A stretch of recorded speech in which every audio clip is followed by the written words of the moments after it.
Hamlin towns in Brunswick, my famous Hanover city. The river Weser, deep and wide, washes its wall on the southern side. A pleasanter spot you've never spied. But when begins my ditty, almost 500 years ago, to see the townsfolk suffer so from vermin was a pity.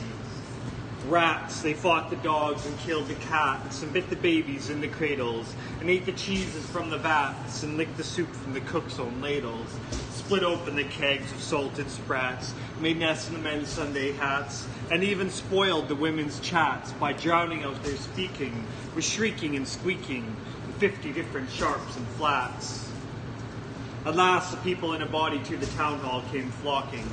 "'Tis clear," cried they, "our mayor is a naughty, and as for our corporation, shocking to think we buy gowns lined with ermine for dolts who can't or won't determine what's best to rid us of our vermin. You hope because you're old and obese to find in the furry civic robes ease. Rouse up, sirs, give your brains a racking to find the remedy we are lacking, or sure as fate will send you packing." At this, the mayor and corporation quaked with a mighty consternation. An hour they sat in council. At length the mayor broke silence. "For a guilder I'd my ermine gown sell. I wish I were a mile hence. It's easy to bid one rack one's brain. I'm sure my poor head aches again. I scratch it so, but all in vain. Oh, for a trap, a trap, a trap." Just as he said this, what should hap? At the chamber door but a gentle tap. "Bless us," cried the mayor, "what's that?" With the corporation as he sat, looking little through wondrous fat. Nor brighter were his eyes, nor moister than a too long opened oyster, save when at noon his paunch grew mutinous for a plate of turtle green and glutinous. Only a scraping of shoes on a mat, anything like the sound of a rat makes my heart go pit-a-pat. "Come in," cried the mayor, looking bigger, and in did come the strangest figure. His long queer coat from heel to head was half yellow and half red, and he himself was tall and thin, with sharp blue eyes each like a pin, and light loose hair and swarthy skin, nor tuft of hair on cheek nor beard on chin, but lips where smile went out and in. There was no guessing his kith or kin, and nobody could enough admire this tall man in his quaint attire. Quoth one, "It's as my great-grandsire, starting up at the trump of doom's tone, had walked this way from his painted tombstone." He advanced towards the council table, and "Please, your honor," said he, "I am able, by means of secret charm, to draw all the creatures living beneath the sun, they crawl or swim or fly or run, after me so as you never saw. And I chiefly use my charm on creatures that do people harm, the mole and toad and newt and viper. People call me the Pied Piper." Here they noticed round his neck a scarf of red and yellow stripe to match with his coat of self-same check. And at scarf's end hung a pipe, and his fingers they noticed were ever straying, as if impatient to be playing upon this pipe, as low it dangled over his vesture so old-fangled. "Yes," said he, "Pied Piper as I am, in Tartary I fred the cam, last June from its huge swarms of gnats. I eased in Asia the Nizam of a monstrous brood of vampire bats. And as for what your brain bewilders, if I rid your town of rats, will you give me 1,000 guilders?" 50,000 was the exclamation. The astonished mayor and corporation. Into the street Piper stepped, smiling first a little smile, as if he knew what magic slept in his quiet place a while. Like a musical adept to blow his pipe, his lips wrinkled, and green and blue his sharp eyes twinkled, like a candle flame where salt is sprinkled. And ere three shrill notes the pipe uttered, he heard as if an arm fluttered. The muttering grew to a grumbling, and the grumbling grew to a mighty rumbling, and out of the houses came the rats tumbling. Great rats, small rats, lean rats, brawny rats, brown rats, black rats, gray rats, tawny rats, grave old plotters, gay young friskers, fathers, mothers, uncles, cousins, cocking tails and pricking whiskers, families by tens and dozens, brothers, sisters, husbands, wives, followed the Pied Piper for their lives. From street to street he piped advancing, and step to step they followed dancing, till they came to the river Weser, wherein all plunged and perished, save one who stout as Julius Caesar, swam across and lived to carry, as he the manuscript he cherished, to Ratland home his commentary, which was, "Hey, how's it going?" which was, at first shrill notes of the pipe, I heard a sound as of scraping tripe, and putting apples wondrous ripe into the cider presses bright, and moving away at pickle tub boards, and leaving a jar of conserve cupboards, and drawing the corks of train oil flasks, the breaking roots of butter casks. It seemed as if a voice, sweeter far than by harp or by soul is breed, called out, "Oh, rats, rejoice! The world is grown to a vast very sultry. So munch on, crunch on, take your nunch on, breakfast, supper, dinner, lunch on, and just some bulky sugar punch on, already stayed like a great sun shone, gracious scarce an inch before me, just as me thought it said, come bore me, I found the vessel rolling over me. You should have heard the hammer people ring the bells so they rock the steeple. Go, cried the mayor, get long poles, poke out the nest and block up the holes, consult with carpenters and builders, and leave in our town not even a trace of the rats. When suddenly up the face of the piper perked in the marketplace, but first, if you please, my 1,000 guilders. 1,000 guilders, the mayor looked blue, so did the corporation too, for council dinners made rare havoc with claret, moselle, vin de grand hock, and half the money would replenish their cellars big as bud of Rhenish, to pay this sum to a wondering fellow, with gypsy coat of red and yellow. Besides, quoth the mayor with a knowing wink, our business was done at the river's brink. We saw with our eyes the vermin sink, and what's dead can't come to life, I think. So, friend, we're not folks to shrink from our duty of giving you something to drink, and a matter of money to put in your poke. But as for the guilders, what we spoke of them, as you all know, was a joke. Besides, our losses have made us thrifty. 1,000 guilders, come, take 50. The piper's face fell, and he cried, no trifling, I can't wait beside. I promised a visit by dinner time, Baghdad, and accept the prime of the head cook's potage. All he's rich in, for having left in the Caleb's kitchen, of a nest of scorpions, no survivor. With him I prove no bargain driver. With you don't think I'll bait a stiver. And folks who put me in a passion, they find me pipe after another fashion. How, cried the mayor, do you think I brook, being worse treated than a cook? Insulted by a rival, with idle pipe and vesture piebald. Threaten us, fellow, do your worst, blow your pipe there till you burst. Once more he stepped into the street, and to his lips again laid his long pipe of spruce-red cane. And ere he blew 3 notes, such sweet soft notes as if musicians penning never gave in raptured air. There was a rustling that seemed like a bustling, and Americans adjusting and pitching and hustling. Small feet were pattering, wooden shoes clattering, little hands clapping, little tongues chattering, like foals in a farm where barley is scattering. Out came the children running, all the little boys and girls, with rosy cheeks and flaxen curls, and sparkling eyes and teeth like pearls, tripping and skipping around merrily after. The wonderful music was shouting and laughter. The mayor was dumb, and the council stood, as if they're changed in the blocks of wood, unable to move with step or cry, to the children merrily skipping by, could only follow with an eye the joyous crowd at the piper's back, and how the mayor was on the rack, and the wretched council's bosoms beat, as the piper turned from the high street, to where the west rolled its waters, right the way of their sons and daughters. How we turned from south to west, with the Copperberg Hill to dress, and after him the children pressed. Great was the joy in every breast. He never crossed the mighty top. He's forced to let the piping drop. We shall see our children stop. When lo, they reached the mountainside, a wondrous portal opened wide, as if a cavern was suddenly hollowed. The piper advanced, and the children followed. When all were in to the very last, the door in the mountainside shut fast. Did I say all? No, one was lame, and could not dance all the way.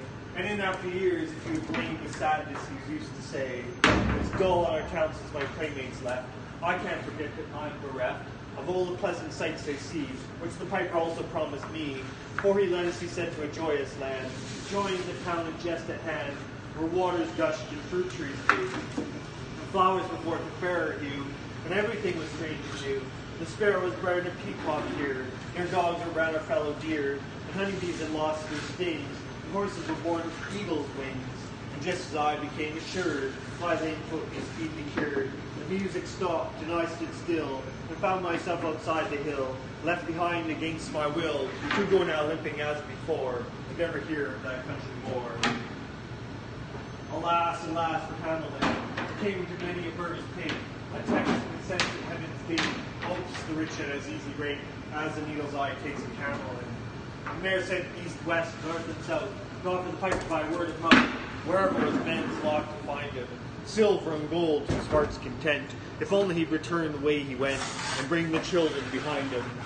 But when they saw 'twas lost endeavor, and piper and dances were gone forever, they made a decree that lawyers never should think their records dated duly, if after the day of the month and year these words do not as well appear. And so long after what happened here, on the 22nd of July, 1376, in better memory to fix the place of the children's last retreat, they called it the Pied Piper Street, where anyone playing pipe or tabor was sure for his future lose his labor, where suffered they hostilier taverns, shocked with mirth the street so solemn, and opposite the place of the cavern, they wrote the story on a column, and on great church window painted, the same to make the world acquainted, how their children were stolen away, and there it stands this very day. And I must not admit to say, in Transylvania there is a tribe of alien people who ascribe the way and dress of which their neighbors lay such stress to their fathers and mothers having risen of some subterranean prison, into which they were trepanned a long time ago in a mighty band, out of Hamlin towns in Brunswick land, but how or why they don't understand. So, Lily, let me and you be wipers of scores out with all men, especially pipers. And if they should pipe us free from rats or from mice, if we promise them aught, let us keep our promise.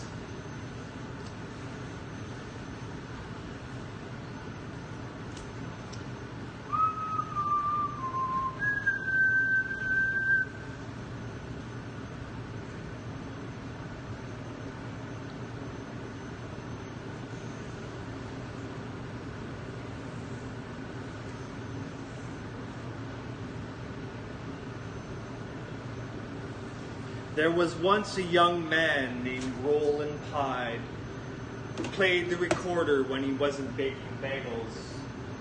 One day he was walking through a park and playing his recorder to rest a while from all his baking, when suddenly he spied a corpse lying on the ground beneath a swarm of flies. He put down his recorder, walked over to the corpse, shooed the flies away, and covered the dead man with stones. Returning to his oven later that day, he found that his oven blade had gone on by itself and already baked half the bagels he needed to bake. From that day on, Roland Hyde was the happiest baker alive. He would bake until he was tired. Then he would pull his recorder out of his pocket while his oven blade went on by itself. But Roland Hyde lived in a town whose mayor did not admire his skill and was jealous of his fame. So the mayor devised a plan to rid the town of Roland. In the beginning, he said that Roland was a good worker, but lazy. Next, he said that Roland baked a whole lot, but badly. Then he accused Roland of being a sorcerer, and the people turned on him. Roland therefore took his pipe and left his home behind. When Roland came to a neighboring town, he went to all the business owners and asked them for work. But none of them would give him any work. Finally, he met an old busker and asked him for work to keep body and mind together. "Come along with me," said the old man. "We will share alms." So Roland Hyde and the old man started going around and singing, "Baker, why do you bear those silent things? Baker, how did you forget to stand where your feet are? Baker, no woman loves your wealth, although it is golden and good for her health. Baker, you are too dirty for a lover to wish to preen. Your limbs are the knots and cords of an old-fashioned machine. Baker, line the rings and bash the boards. You don't need their applause for a thing that is yours. You are a baker and are what you are, not by a miracle, but by the work of your arms. Baker, stand where your feet are." Everybody gave alms to the old man. But to Roland they said, "What is a young man like you out begging? Why don't you work for a living?" "Nobody will hire me," replied Roland Pye. "That's what you say. There's a king with so many hungry soldiers that he'll pay good wages to anyone willing to feed them." So Roland Pye went to the king's kitchen and took the old man whose alms he'd been sharing. The oven had never been baked in by anyone before. Roland mixed the dough, rolled it into rings, then he boiled them, dressed them with seeds, then baked them until they were golden brown. Then he tossed them into a crate to cool down. Whenever Roland wearied of baking, he would play his recorder, and once he was weary of playing his recorder, he would sing, "Baker, why do you bear those silent things? Baker, how did you forget to stand where your feet are? Baker, no woman loves your wealth, although it is golden and good for her health. Baker, you are too dirty for a lover to wish to preen. Your limbs are the knots and cords of an old-fashioned machine. Baker, line the rings and bash the boards. You don't need their applause for a thing that is yours. You are a baker and are what you are, not by a miracle, but by the work of your arms. Baker, be who you are." Hearing the singing, a princess looked out of the window. She saw Roland Pye and fell in love with him. But she was a princess, and he a baker. The king would never consent to their marriage, so they decided to run away together. They fled at night in a boat. When they were already on the high seas, Roland remembered the old man. He said to his beloved, "We must fetch the old man, since he shared his alms with me. We can't go off and leave him like that." At that very moment, the old man came up behind the boat, walking on the water as though it had been dry land. Reaching the boat, he said, "We agreed to divide everything we had, and I shared everything I own. Now you have the king's daughter and must give half of her to me." At that, he gave Roland Pye the knife to cut his bride in half. Roland Pye took the knife in a trembling hand. "You are right," he said. "You are perfectly right." He was on the point of cutting his bride in two, when suddenly the old man stopped him. "Stop! I knew you were a just man. I am the dead man whom you buried with stones. Go now, and may the two of you always be happy." The old man walked away on the waves, and the boat came to an island rich in all good things, with a princely palace awaiting the newlyweds.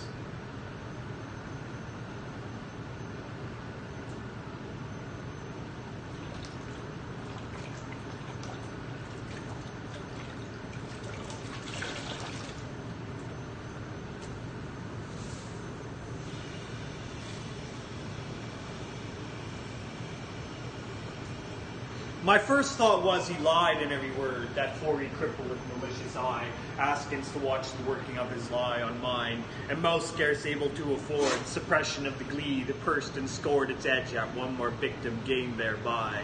What else should he be set for with his staff? What save the whaley with his lies and snare, all travellers who might find him posted there? And ask the road, I guess what skull-like laugh would break, what crutch can write my epitaph for pastime, dusty thoroughfare.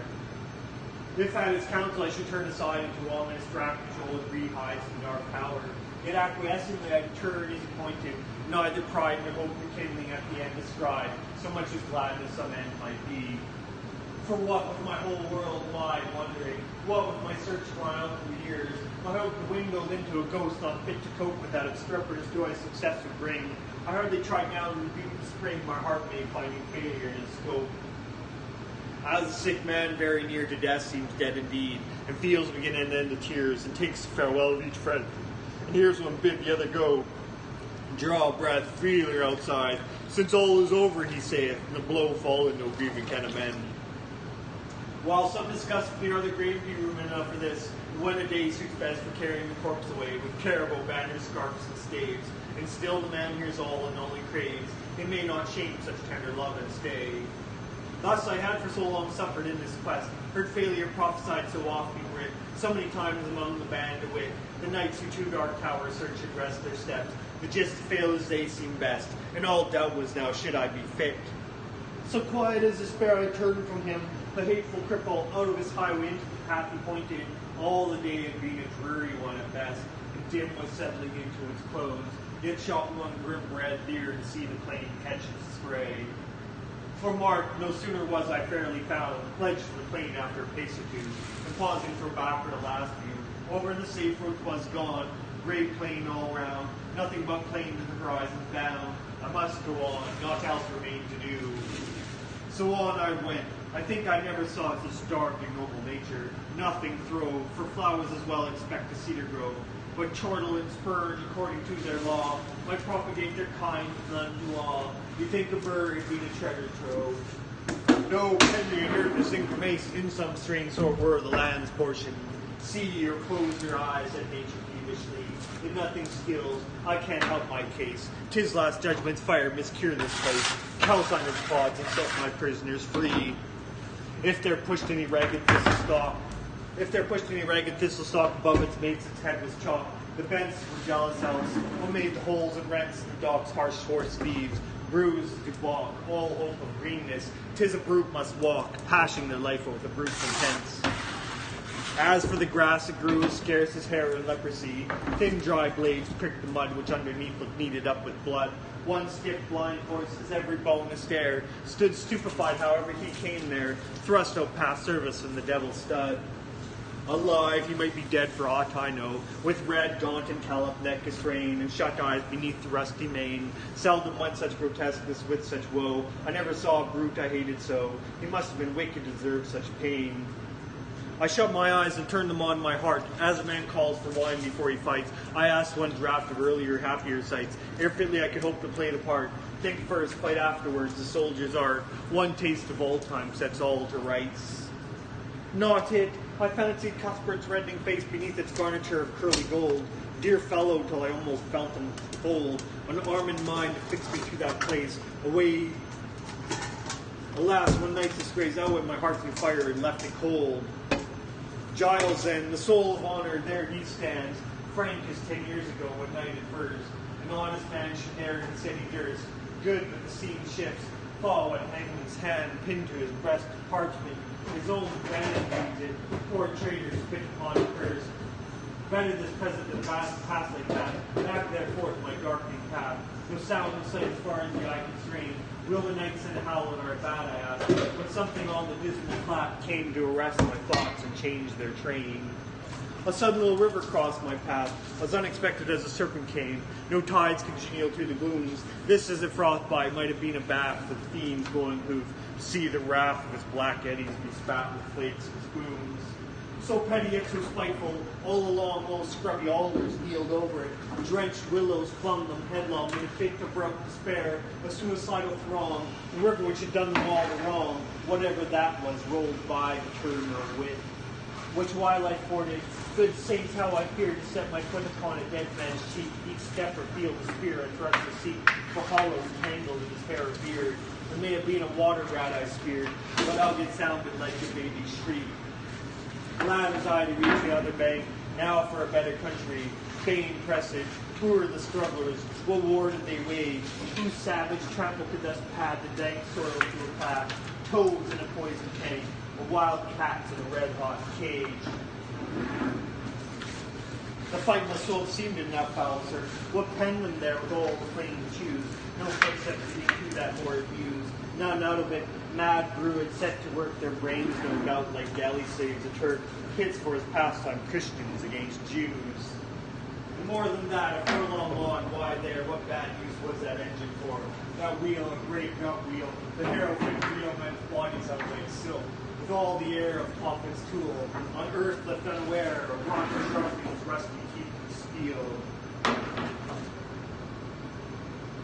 Then came some stub ground, once a wood, next to marsh would seem, now mere earth, desperate and done with, so the fool finds mirth, makes a thing and mars it till his mood changes, and off he goes.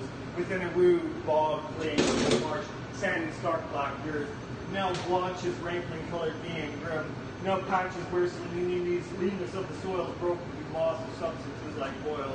Then came a palsy though, for cleft in him, a distorted mouth that splits its brick, gaping at depth that dies while it coils. As far as ever from the end, not in the distance but the evening knot, to point my footsteps further at the thought, great black bird, Apollyon's bosom friend, sailed past and beat his wide wings dragon penned, that brushed my cap perchance the guide I sought. For looking up to where I somehow grew, the plain had given place all round, the mountains with such names to grace mere heights and deeps now stolen in view. How thus they surprised me, solving you, how to get from there was no clear case. Yet half I seemed to recognize some trick of mischief had happened to me, God knows when. In a bad dream perhaps, here ended then progress this way, when in the very nick of giving up one more time, came a click as when the trap shuts her in the end. Burningly it came upon me all at once, this was the place, those two hills crouched like two bulls locked horn in fight, while to the left tall scout mountain, dunce doddered a dozing, at the very nunce, after a lifetime of training for the sight. Not see, because of night perhaps, why day came back for that, behind it left the dying sunset kindled to a cleft, the hills like two giants in the hunting lay, chin upon hand see the game at bay, now stabbing in the creatures to the heft. Not here, when noise was everywhere it told, increasing like a bell, names in my ears, of lost adventurers, my peers, how such was strong and such was bold, and such was fortunate, yet each of old, lost, one moment now the woe of years. There they stood, ranged along the hillside met, to view the last of me, a living frame, for one more picture in a sheet of flame. I saw them and knew them all, and yet, dauntless a slughorn to my lips I set and blew, child Roland to a dark tower came.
One day, God said, this is what I'll do. I'll send down my son, and I'll send him down to you to clear up this humpity-bumpty hullabaloo. His name will be Christ, and he'll never wear shoes, and his friends will all call him the King of the Jews. He didn't come in a plane, he didn't come in a jeep, he didn't come in a pouch of a high-jumping bogey. He rode on the back of a black saskatoon, the blackiest creature you ever could view. He rode into Jerusalem, home of the grumpy Jews, where false prophets were worshipped, some even in twos. There was Murray, Von Murr, and gang of Vauvoos, the one you can worship taking a snooze. Christ spoke from a mound, which was a pile of ground. People gathered around without making a sound. Thus he spake, sin and socks, soft full of sin. How shall we quiet this Jehovah din? Do unto others as others do unto you. That includes you, Timothy Foo. And one Pharisee said to another he knew, what shall we do about this uppity Jew? Wash them in wine and make them all clean, and then Zambino's crucifixion machine. Twirl the girl and release the glees, and in go the nails as fast as you please. Instead he said as he bled, forgive them, Father, for they know not what they do, because they walk in this world wearing too crafty shoes. Do you? Amen.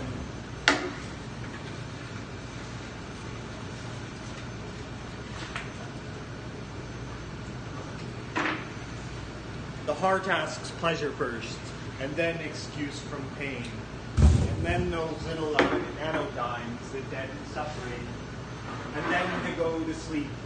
And then if it should be the will of its inquisitor, the liberty to die.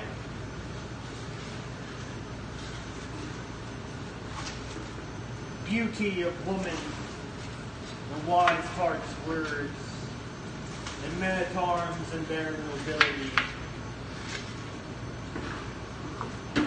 The colloquies of love, the songs of birds, but handsome ships running on the fast, and handsome ships on the fast-running sea. The calmness of air as daybreak looms, and white snow falling on a windless day. A flowing brook, a meadow full of blooms, silver and gold and lapis